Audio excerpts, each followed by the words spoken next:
Hello everyone and welcome to the channel, and finally my Pixel 8 Pro is here. In this video I will deep dive into every exclusive feature we got and give you a real hands-on experience to know the pros and cons of each one. I will go through 32 new exclusive features, which is massive.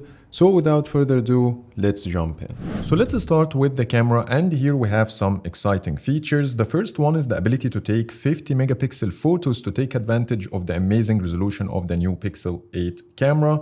And to achieve this, you need to open the camera app, swipe up, and you will see this new Pro tab. And here you will see a new 50 megapixel mode. And once you do this, you will get a flag at the top left corner to let you know that you are shooting in 50 megapixel. But the best part is, if you have the Pixel 8 Pro, you can shoot in 50 megapixel using the telephoto, ultra wide, and main cameras. But unfortunately, the Pixel 8 doesn't get the 50 megapixel mode, even though it uses the same main sensor. But what's even more exciting is the ability to use it in the normal photo mode, the macros, night sight, and astrophotography, but you're still limited to 12 megapixel in the portrait, long exposure, and action pan. Which is still impressive because when you compare this to the 48 megapixel mode of the iPhone 15 Pro, you can only use it with the main camera and it doesn't support night mode or macros. I only recommend using the new 50 megapixel mode in zoomed photos and macros because that's when the details are very important.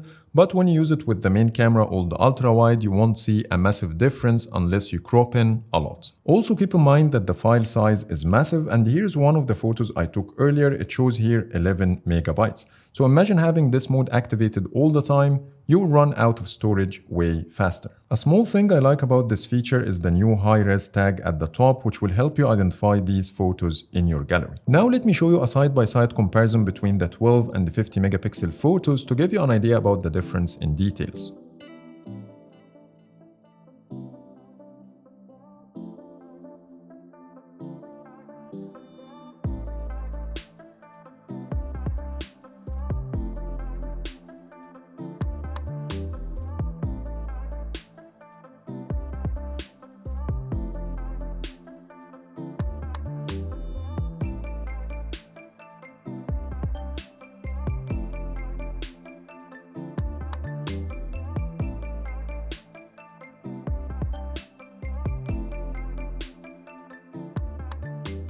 The second thing you can do under the Pro tab is the ability to switch between JPEG only or RAW, and when you do this, you will get a flag at the top left corner to let you know that you are using this feature.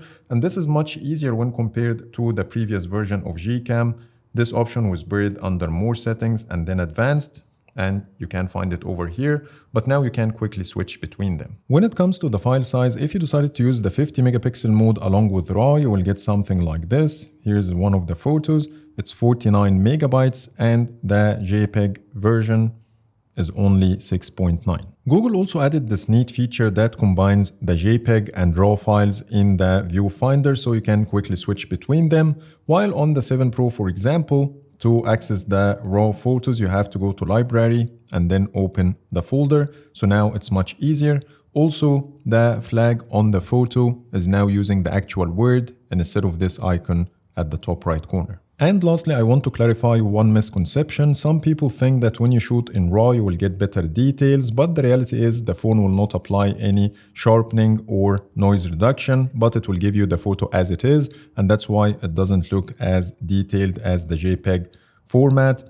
This is only meant for the professional photographers who want to apply everything themselves, but if you're not, it's better to use the JPEG format instead. And the last thing we have under this tab is the ability to turn on the manual lens selection. And in this case, you will stop the phone from automatically switching between lenses.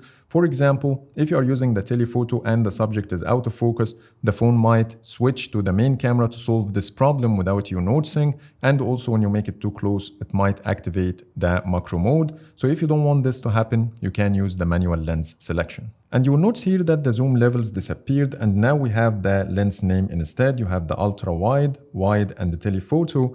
And also when you try to zoom, you will see the zoom levels supported by each lens. So in this case, I'm using the telephoto, and the lowest zoom I can get is 5x. And if I'm gonna use the wide, it will give me zoom up to 5x. And when I use the ultra wide, I can zoom only up to 1x. But keep in mind that the manual lens selection is not available under night sight, even though we have the Pro Controls tab, but you won't see the manual lens selection, and once you switch to night sight, they will be back again to the same zoom levels. Also, the Pro Controls are not available in any other camera mode. You can only see it under the normal photo or night sight. Now we are done with the Pro tab, so let's talk about the Pro Controls or manual controls for the camera, which is also exclusive to the 8 Pro, and you won't get it on the regular 8. To access it, you will see a toggles button here at the bottom right corner, or sometimes it will show the night sight icon, but either way, it will take you to the same place. Once you go to this mode, at the top, it will show you the lens name, the aperture, the autofocus, the shutter speed, and ISO, and you will notice a small capital A next to the ISO and shutter speed to let you know that they are currently set to auto, but once you change the values manually, this A will disappear. At the bottom, you will get the Reset All button, which is self-explanatory. You have the brightness, the shadow, and white balance, which are the same options on all other models. But what's new here is the ability to change the focus, the shutter speed, and ISO. So let's start with the manual focus, and here you will see a bubble at the top called Peaking Active. This feature will help you identify if your object is in focus or not. In this case, I have a purple color, which means everything is in focus. But once I change the slider, you will see here that the color is fading away until it disappears completely, and that's when your item looks blurry. But if you want to revert back to the autofocus, you can tap on this button. And if you are facing any challenge to focus on a certain part, you can use the magnifier here at the top right corner. As you see here, now the peaking is showing inside the floating window instead of the big viewfinder, and that will make it easier for you if you are dealing with edges or small objects. That will make things a lot easier, and you can turn it off by tapping on the same button again. I found this feature to be extremely useful when you take photos at night and the lens is struggling to nail the focus itself. You can adjust it manually and also while taking macro photos. After that, we have the shutter speed and the ISO, which is pretty straightforward. If you know how to use them, that's definitely a plus for you. These manual controls only appear in the normal photo mode while using the back camera. So when you switch to the front, you won't see them. And also the videos are not supported. Now let's talk about some hidden enhancements in the camera, and the first one is related to the astrophotography mode. You will notice here that the maximum time on the Pixel 8 Pro is 3 minutes and 30 seconds in complete darkness. In comparison, the maximum time on the 7 Pro is 4 minutes and 2 seconds, so you will save some time while taking astro photos. Two more changes related to the astrophotography mode, which is the ability to take photos using the ultra wide, which is not the case on the Pixel 7 Pro. And lastly, it got a new icon under settings. And when you take photos using the front camera while in night sight mode, you will see the same focus toggles we have for the back camera. Under video now, you can record in 24 frames per second using all back cameras, and I tried this feature. It makes the videos look more cinematic, and I wish Google will push it to older Pixel models as well. But keep in mind, it only works with the locked and standard stabilization modes, and it doesn't work with the active. The blur video mode got a new feature which will allow you to adjust the blur effect intensity, and the default value is 75. So here's a side-by-side comparison at different levels, starting from 25 up to 100 to help you see the difference between them. And when it comes to the portraits, now the 1x got renamed to 1.5x to represent the actual zoom value instead of using 1x like before. And it's also worth noting that the portrait mode zoom level is now maxed out at 3x instead of 5x like on the 7 Pro. Under the camera settings and then advanced, Google added a new feature called Rich Color in Photos. It will use the P3 color gamut instead of sRGB, which will give you better colors in photos. And lastly, Google removed the photosphere option from the camera. Now it's time for Google Photos, and here we have a lot of things to talk about. I will start with a new feature called Ultra HDR. You will notice here that after a couple of seconds, all the bright lights in this photo are now much brighter, and that's what's called the new Ultra HDR effect, and this is one of the new features in Android 14. And let me show you also another example under direct sunlight, and this is what happens when you view the photo. But I found that it only works with the photos I took on my Pixel 8 Pro, because I took the same exact shot on the 7 Pro and the effect doesn't show up. even though it's also running Android 14. So I'm not sure if this feature is only exclusive to the Pixel 8 series or Google will push it to the older models as well. Also keep in mind that I couldn't find an option to turn off this feature either under Google Photos, the camera, or in the phone settings. So if you don't like it, unfortunately you have to stick with it at least for now. A couple of things worth mentioning. When you expand the info pane, you will see the word Ultra HDR next to the resolution, which is not the case with my Pixel 7 Pro photo. And also when you try to edit the shot, it will say here at the top right corner that the HDR preview is now off. And once you finish your editing, it will be activated again. Now let's deep dive into the most exciting feature, which is Magic Editor. To access it, you need to tap on the normal edit button and you will see this new circular glowing button at the bottom left corner. When you tap on it, you might get a message similar to this one. It says here to use Magic Editor, discard your current changes, or you can save your changes and reopen Magic Editor. I have this photo in my gallery for years and all I did back then was just a simple crop, but it seems like this feature only works with the original photos, and for you to proceed you have to tap on discard and you will notice here that the crop has been removed. I just wanted to let you know about this restriction, but let's use a different photo for this walkthrough. So here's my preview photo and the first thing you will see at the bottom is the magic stick. Tapping on it will give you some suggestions based on what it sees in the frame. So what you see now might be totally different based on the photo you are trying to edit. But anyways, let's take a look at the options we have.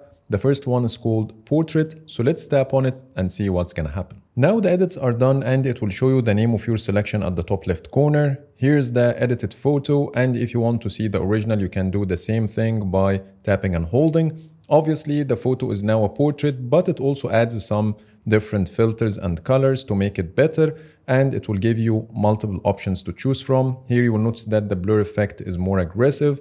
Let's keep scrolling.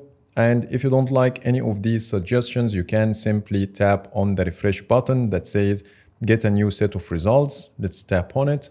So here's the new set of options. They look pretty much the same but slightly different. And by the way, you still can pinch to zoom if you want to take a closer look. And if you think there is something wrong with the suggestions, you can send feedback by tapping on this hyperlink at the bottom, and it will take you through the steps. So if you're happy with the selection, you can tap the tick sign, but let's go back and see what else we have here. And this time let's tap on sky. And here are the edits we got. I don't think all of them look 100% natural, but what I like here is everything in the shot will change to match the overall look of the image. So you will notice here that the subjects are also getting slightly different tones, colors, and reflections to match the whole scene, which is nice. And the last option I got is the golden hour, and you will see this one in most of the photos. So let's take a look at the results. I think this one is the best and it looks the most realistic to me, but to be honest, I'm not gonna use Magic Editor for this purpose and then share the photos with others, because that delivers a totally different feeling about the place and the memory.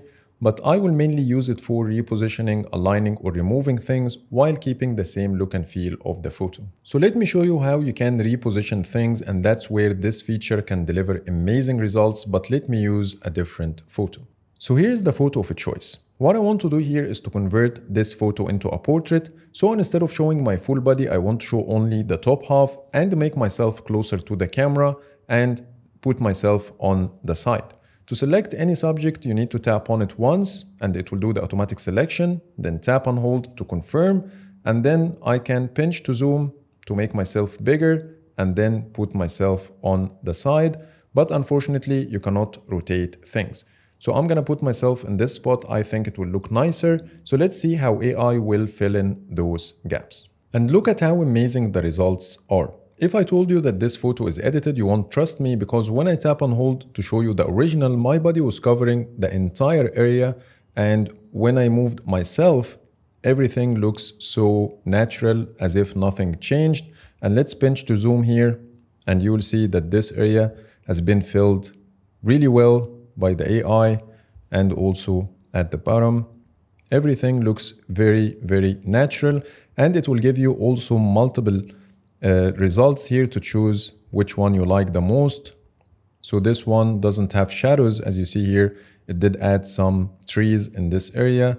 So you can pick the result you want, and I think this one looks the most natural and it looks really nice. Here's another scenario, but this time it's much more challenging. So I'm gonna try to move my sun a little bit to the side to uncover this area completely and take a look at the results. And here's the first result. At the first glance, you won't notice anything weird about this photo, but let's zoom in to see how AI managed to solve the problem.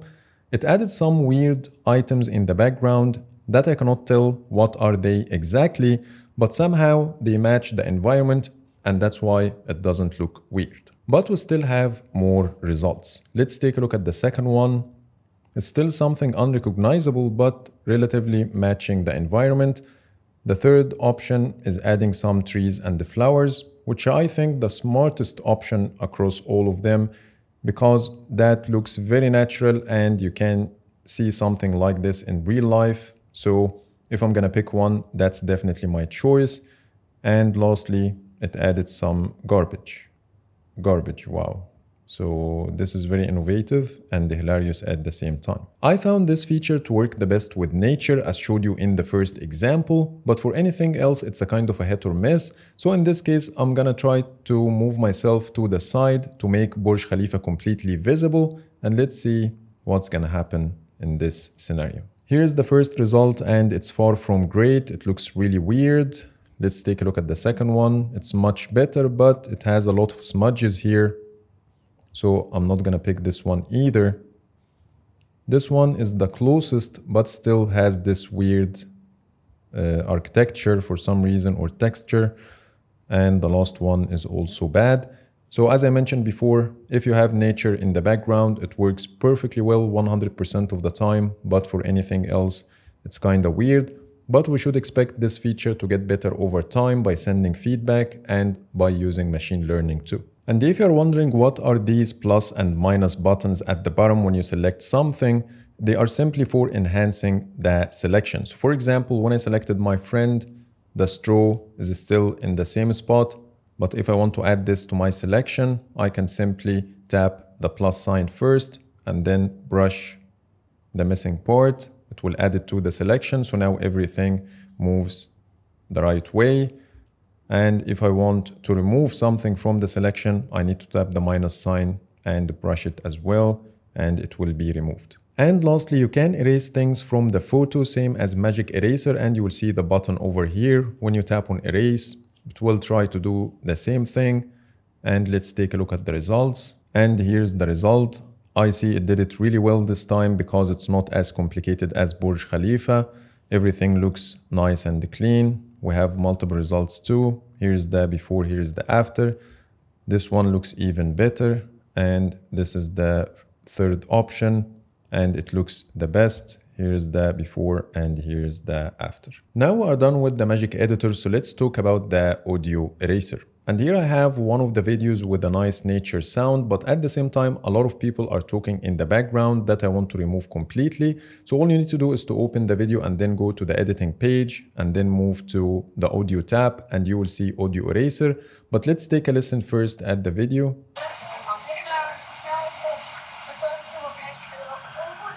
So you can hear a lot of people talking in the background that I want to remove their voices. So I'm gonna tap on audio eraser and give it some time.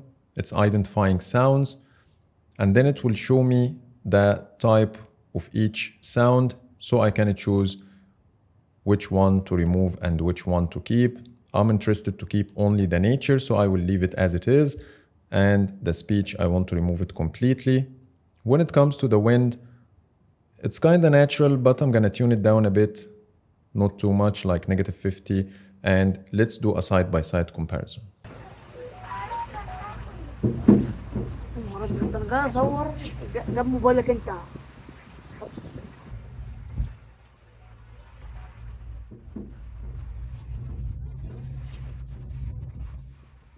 As you heard, it did an amazing job in completely removing the background talks and kept only the nature sound, which I'm interested in, and that enhanced the overall experience while watching the video. You can certainly hear the noise reduction effect making the sound a little bit tinny, but it's still very usable. But the only question I have, shall we start using audio eraser over the speech enhancement of Google Camera? Right off the bat, audio eraser is better in allowing you to pick specific sounds and remove them from the video, while speech enhancement removes the background noise altogether. Plus, it will limit your recording to 4K 30 instead of 4K 60, and it will add an extra load on your CPU and battery, which is better to keep for the recording itself. But I'm curious to know which one is better in enhancing human voices, so let's do a side-by-side comparison. So here's how it sounds directly from the camera without activating any features, and I'm playing a video recorded in the street to mimic a real-life scenario. You can hear some music playing, you can hear the wind, people talking, and so on. And now let's try the speech enhancement first. And here's how it sounds with the speech enhancement enabled. I played the same exact part of the video to be able to compare between the two. Then I will use audio eraser on the original video to see the difference between the speech enhancement and audio eraser. So here's how it sounds directly from the camera without activating any features. And I'm playing a video recorded in the street to mimic a real-life scenario. You can hear some music playing, you can hear the wind, people talking, and so on. And now let's try the speech enhancement first. From what I heard, Audio Eraser did a much better job in clearing the background noise completely, while with the speech enhancement you can hear some of it. Secondly, my voice sounded much more natural and less tinny. So if you have the Pixel 8, you should definitely use Audio Eraser over the speech enhancement. And the last feature I'm going to talk about in Google Photos is Best Take. Here I have multiple photos that I took exactly at the same time. And before using the feature, you need to decide which posture you like the most. So for example, here I'm standing with an angle, here I'm looking straight to the camera, and here the angle is even bigger. So if you want this angle, but you want to put a different face on it, you need to decide this first. And then tap Edit on the photo of your choice, and then go to Tools, then Best Take. And it takes quite some time. It can take up to 20 seconds to finish combining the faces, so you need to be patient here. Once it finishes processing, it will automatically pick the best looking face and add it for you, and here's the original, and this is the edited version. After that, it will show you the identified faces. Each face will appear as a circle under the photo, and it can do this for up to 5 people. When you tap on the circle, it will expand the other options it found, so you can switch between them. So let's take a closer look at the accuracy. So I'm gonna swap my face again and zoom all the way in. As you see, there are some imperfections at the edges, maybe at my hair as well. And there is a small one here at my shoulder. So this is the original and this is the edited photo. So there are some imperfections, but overall the feature is impressive. But I wish we had the ability to create a GIF by swapping the faces like this, and that will look really funny. But let me show you another challenging scenario that I tried. I did put my hand on my face, and when I swap it, this feature doesn't have any problem cutting people's hands. Now we are done with Google Photos, but let me show you some random features I spotted while using the phone for the past 3 days, and these features are only available on the Pixel 8 Pro. The first one is in the At a Glance widget. You'll notice here that the weather forecast and the weather info are now separated into 2 different tabs that you can scroll through. We also know that the Pixel 8 got an enhanced face unlock, which will allow you to log into your banking apps and make payments.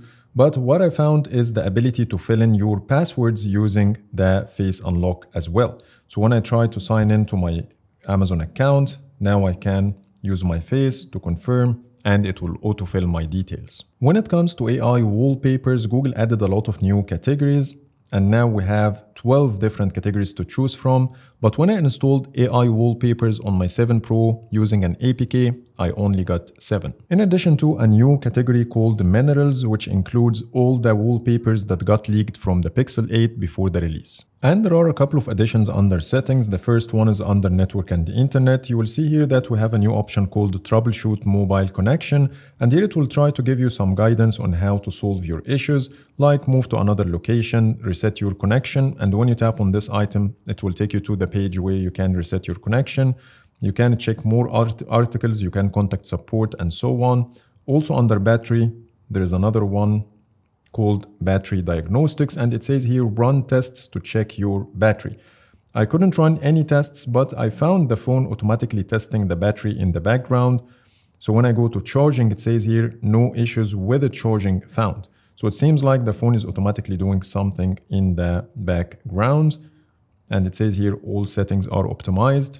So that's the new Battery Diagnostics. But what impressed me the most is a notification I received all of a sudden saying that disabling screen protector mode improves touch when a screen protector is not used. So I'm not sure how the phone managed to know that I'm not using a screen protector and have the screen protector mode activated, which is weird. But I got it here on the screen and it gave me 3 choices, either to go to settings to turn off the feature, tap on got it, or disable the notification. We also got some new ringtones and notification sounds. So when you go to sound and vibration and then phone ringtone, there is a new category here called gems. And under the phone ringtone, you get 8 different choices. But when you go to the notification sound, you will get 9 different choices. And the last thing I'm going to talk about in this video is the display size settings. It seems like everything is much smaller when compared to my Pixel 7 Pro. So if you take a look here at the quick settings, you see how much bigger are the icons and the font and everything. Even though when you take a look at the settings, you will see that both are matching each other exactly on the same level. But it seems like Google changed something, so you have to increase your display size to match the Pixel 7. So they are not even anymore. So that's pretty much it for today. And in this video, I showed you 32 new exclusive features that you can only find on the Pixel 8 and 8 Pro. But before ending the video, let me tell you that this color looks amazing. It feels and looks really nice, very premium. I really hope that I can use the phone without a case to have this feeling all the time. But unfortunately, I have to. So here's my thin fit Spigen case that works really well with the baby blue color, which is definitely recommended. And if you want to get one, you will find the link in the description. It has a lip to protect the display and it feels really nice as well. So thank you so much for watching and see you in the next video.